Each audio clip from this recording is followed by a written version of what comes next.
In this video, you'll learn how to export Microsoft Teams chat history in just a few minutes, so you can save important conversations and keep them backed up safely.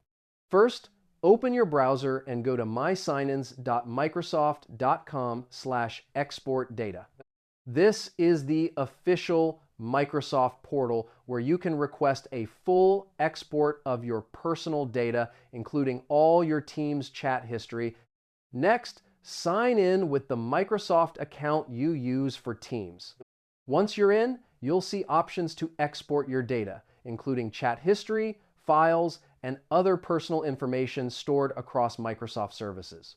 Now, click Export to start the data request. Microsoft will gather your Teams chat history along with any other selected data.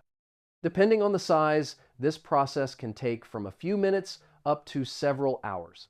After that, you'll receive an email when your export is ready. Click the download link in the email to get your data, which will come as a zip file containing JSON files with all your chat content.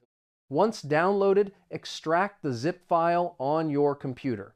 You can open the JSON files with any text editor or import them into a spreadsheet to view your chats in a more organized, readable format. And that's it. Your Microsoft Teams chat history is now exported and safely backed up for whenever you need it.